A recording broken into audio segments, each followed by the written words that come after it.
Hello, everyone. I'm Kevin Gosztola. I'm the editor of the Dissenter newsletter, which you can find at thedissenter.org. I'm also the author of the book Guilty of Journalism: The Political Case Against Julian Assange. Welcome to this video. I'll be breaking down this segment that aired on PBS NewsHour. And in particular, I'll be looking at Jamil Jaffer's comments, breaking down or responding to what Jamil had to say. Jamil's a former Bush administration official. And in the past week, Julian Assange, the WikiLeaks founder, went before the British High Court of Justice and sought permission to appeal the UK government's decision to extradite him to the United States. It was a pivotal hearing because if the British High Court of Justice denies his request, he will have no more options left in the UK legal system. There was more media coverage in the past week than in, I think, the past year, maybe 2 years. And while there are several clips that I could pick to cover and break down and respond to, I was particularly taken aback by this segment that aired on PBS NewsHour. Is he a journalist? Is he a publisher, as his defenders allege? Well, a couple of things, William. One, these charges haven't been brought against any journalist ever in the United States because Julian Assange isn't a real journalist, right? He never has been. He's been a hacker his whole life. So, as I mentioned, Jamil is a former Bush administration official. He's also a former Justice Department official, and he is someone who has held positions at national security think tanks populated by former CIA and Pentagon officials. Jamil Jaffer has no business deciding whether Assange is a journalist or not. He also is clearly misrepresenting the nature of the allegations against Assange, because the activities that Assange is being prosecuted for engaging in are news gathering activities. Anything related to alleged hacking by Assange is highly dubious, including allegations sourced to Ziggy Todarson, who's an FBI informant, serial liar, and a convicted pedophile from Iceland. He doesn't engage in the normal course of journalistic ethics. He doesn't redact sources. He doesn't try to protect the innocent, right? In fact, all of his disclosures have resulted in more journalists and more human rights activists being under threat abroad than ever before. It's his disclosures that have put those very people, legitimate journalists, at risk. Let me remind everyone that the Associated Press conducted their own investigation in 2011. They contacted sources that the U.S. diplomatic cables exposed and found that many were comfortable with their names out in the open. No one that they contacted was named, who, by the way, was named in the cables, feared death as a result of Assange publishing the cables. As far as 130,000 plus cables that spilled out unredacted in August, September of 2011 are concerned, that was a result of a series of unfortunate circumstances, including the fact that a Guardian editor and a Guardian reporter published a book that had a chapter title, which was a passphrase for the encrypted files containing the entire cache of cables. The State Department had known for over a year that these documents had the names of journalists and human rights activists. If they were endangered, and because the US military had failed to manage their security and prevent a leak, then the State Department had plenty of time to locate these individuals and get them to safety. They either did take steps or they didn't. And we know that Assange contacted the State Department to warn diplomats that unredacted cables would be available on the internet so they could take action, which, by the way, seems like what an ethical journalist would do, not some anarchist hacker. Jamil, I wonder if you would help your take on this distinction between being a journalist and between being a hacker, as he says. Does he fall under the First Amendment in any way, in your mind? Well, one, he's not a U.S. citizen, so he doesn't actually have rights under the U.S. Constitution. Now, he's being brought here, prosecuted here. Presumably, those rights will apply once he's here and in our courts. But having published from abroad, he doesn't actually have First Amendment rights. Now, what Jamil Jaffer does not say is that the U.S. Espionage Act has never been applied extraterritorially to a non-U.S. citizen. This is a 1917 law intended to suppress people who were viewed as disloyal or seditious during wartime. And in particular, it was used against anti-war dissent in the run-up to the U.S. entering World War I. even if Assange does not have First Amendment rights. And it's possible that the US government might challenge if Assange asserts that he has such rights. He was in Europe when he published the leaks, so he has rights under the European Convention on Human Rights. And arguably, he should be protected under Article 10, which is the part of the convention that protects freedom of expression for journalism. That being said, even if we apply the First Amendment to him, he doesn't do the things that you would expect a journalist to do. He doesn't comply with journalistic ethics. He doesn't abide by these. So I have a whole section in my book, Guilty of Journalism, the political case against Julian Assange, that outlines several secure procedures that Assange and WikiLeaks adopted when working with media partners on the leaked documents. It reflects how Assange actually did, quote unquote, comply with journalist ethics. And here's one example. The Iraq Body Count Project offered a technological solution, what they called a technological solution. The solution was for vetting nearly 400,000 documents from the Iraq War.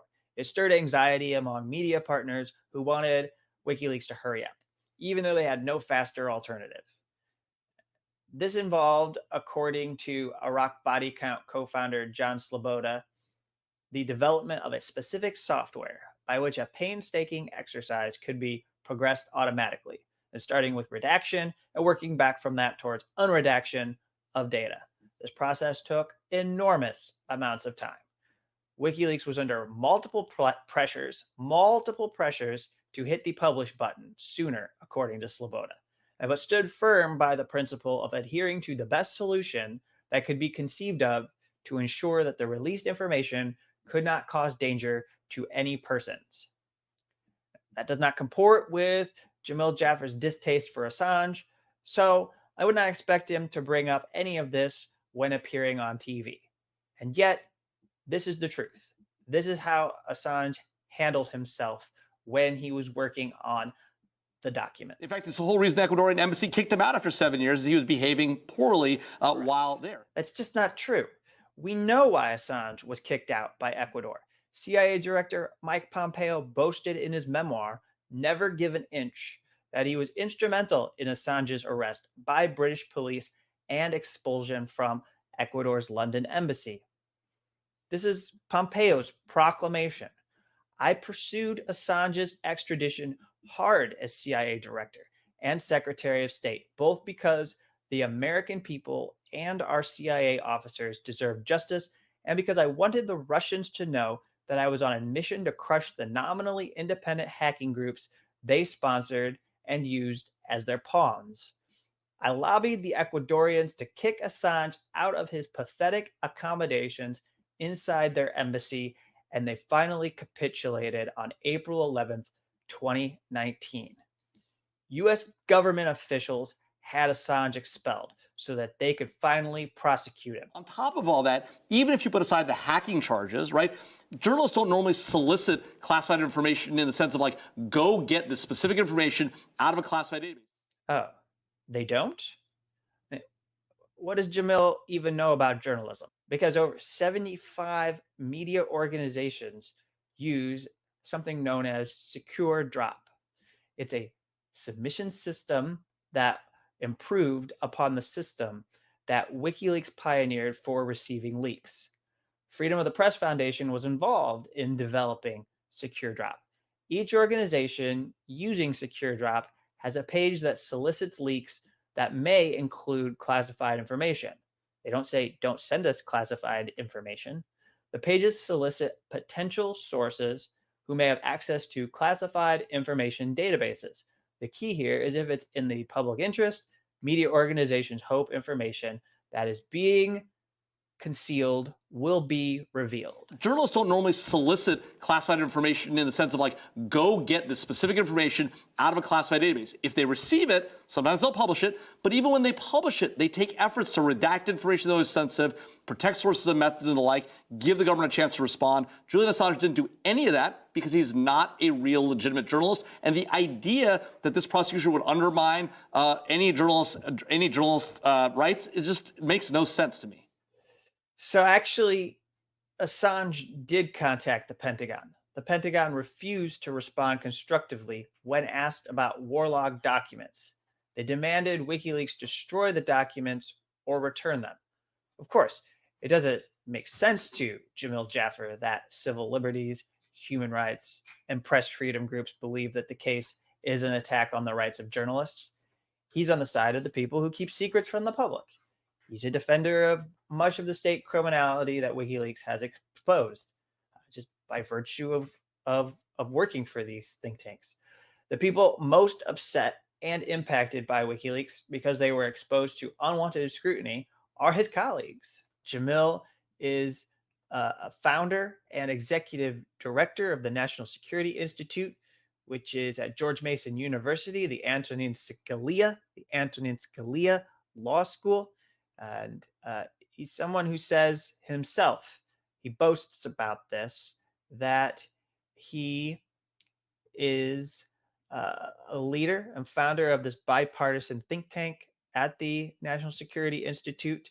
It's an academic center that's focused on cyber intelligence and national security matters, and that he himself has recruited and led a full-time staff of 6 with an annual budget of over $1.5 million and a board of advisors that includes a former CIA director, a former NSA director, a former attorney general, and a former secretary of Homeland Security. He's an advisor for Beacon Global Strategies. It's a DC consulting firm with managing directors that once held leadership positions at the CIA and Pentagon. He's a member of the Business Leadership Council for the International Republican Institute for 3+ years. This is a group that was implicated in the 2004 coup in Haiti and accused of fueling a constitutional crisis in Honduras after a coup in 2009, which WikiLeaks exposed. It celebrated a coup attempt in Venezuela against Hugo Chavez in 2002. Of course, that coup ultimately failed. This institute is a core grantee of the National Endowment for Democracy. And according to the Washington Post, when the National Endowment was started in the early 80s, the CIA used to fund it covertly. He's a former advisory board member for the Foundation for the Defense of Democracies. This is a think tank that John Bolton has been affiliated with. It's a neoconservative think tank that backed the U.S. invasion and occupation of Iraq. It worked under President Donald Trump to undermine and sabotage a nuclear deal with Iran. And he was once a member of the Center he was once a member of a Center for American Security. It's a think tank in Washington, D.C. that has received funding from U.S. weapons manufacturers like Northrop Grumman, Lockheed Martin, and Raytheon, as well as funding from the U.S. National Intelligence Council and the Office of Director of National Intelligence. He was at the U.S. Department of Justice for a year under Bush, and he was the associate counsel to President George W. Bush. All right, so let's continue. Watch the rest of the clips from this PBS NewsHour segment. We should remind our audience that back in 2019, the Obama administration was presented with this option of prosecuting Assange, and they chose not to. Do you have an understanding as to why they chose not to? You know, I'm not exactly sure why they declined prosecution at the time, but of course, since then, the Trump administration has brought the charges. They brought a second superseding indictment, and those charges have continued to be prosecuted by the Biden administration after a change in administrations. A Biden administration that, by the way, most of the people in the Justice Department and the National Security Council served in the prior Obama administration, including Merrick Garland, who was nominated to be nominated to the Supreme Court by President Obama, right? Lisa Monaco, the Deputy Attorney General, the head of the National Security Division, Matt Olson, was the head of the National Counterterrorism Center. So the same people that are prosecuting Julian Assange today served in similar or related positions back in the Obama administration as well. For a former Justice Department official like Jamil Jaffer to say this, it shows that he's either rather slow on the uptake or that he just doesn't understand the fact that successive presidential administrations typically continue cases that they inherit. It happened with President Barack Obama. He prosecuted whistleblowers with the Espionage Act. A handful of those cases were started while President George W. Bush, who Jaffer worked for, was still in the White House. He mentions all these officials from the Obama era that are now working with Biden. Another official who is representing the State Department as a spokesperson is Matthew Miller. Miller was a spokesperson for Attorney General Eric Holder, and he said this in 2013, quote, "The problem the department has always had in investigating Julian Assange is there is no way to prosecute him for publishing information without the same theory being applied to journalists. And if you are not going to prosecute journalists for publishing classified information, which the department is not, then there is no way to prosecute Assange." What changed with Trump? The change was that so-called First Amendment issues did not bother officials at the Trump Justice Department. Now, that's basically what Carrie DeSell of the Knight First Amendment Institute said after Jamil, but the PBS NewsHour anchor did not go back to Jamil for his response to Carrie, and instead, the anchor brought up WikiLeaks and Russia. Jamil Jaffer, what do you make of these separate allegations that are made that Assange has some unhealthy connection to Russia, that he basically served as a far too willing conduit for those stolen emails back in 2016 from the DNC? Well, William, we've seen that play out in real time. We've seen it play out during that particular incident, but many times as well, where it appears that Assange has this somewhat inappropriate relationship with the Russian regime. He seems to be parroting Russian talking points oftentimes. It's hard to know exactly how those ties play out. They're not indicted. They're not part of the charges, but it appears to be part of what's underlying all this. None of that makes sense. Jamil believes Assange has an inappropriate relationship with the Russian regime, but he doesn't know how he is tied to Russia. The charges do not point to any proof that Assange was working for Russia, but that's what underlies this. In a world of facts, Assange is not charged as an agent of Russia because Assange and WikiLeaks never were, never have been agents of Russia. Portions of Special Counsel Robert Mueller's report in 2020 showed Assange was not charged because investigators lacked evidence. The First Amendment was a concern as well. Mueller wrote, quote, "A criminal prosecution of overseas actors providing non-express advocacy information to American listeners would likely be difficult," end quote. And I don't know. Maybe that's relevant to this unprecedented case. But it appears to be part of what's underlying all this. And it's not surprising in the context of what we've seen the Russians do in terms of election misinformation, disinformation, and their efforts to manipulate Western and Western audiences. So this wouldn't be surprising as a Russian tactic. Whether it's accurate or not really doesn't matter to the prosecution, because at the end of the day, what Julian Assange is accused of doing, if he's found guilty in a court of law, is prosecutable and is punishable at U.S. law, and it has been since 1917. But it isn't settled law at all. The U.S. government has never prosecuted a case like this one against a non-U.S. citizen for publishing state secrets in a country abroad. They have threatened American journalists with prosecution, yet never actually brought charges. And certainly, if Assange had worked for the U.S. military, he would have signed a security clearance agreement, a non-disclosure agreement. He would have violated U.S. secrecy law by publishing the materials. But he's a publisher with no ties to the U.S. government and no ties to the United States.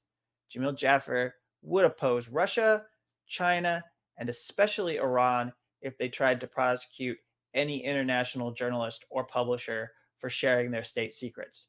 The only reason he doesn't oppose the prosecution against Assange on principle is because he is for this intervention that chills sources and benefits his friends and former colleagues in the national security state.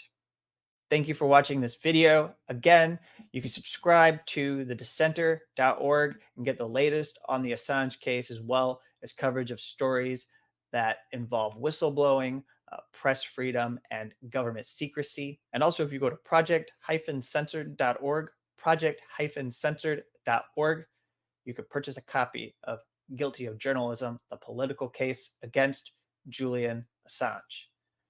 Thank you, and I'll be back soon with another video.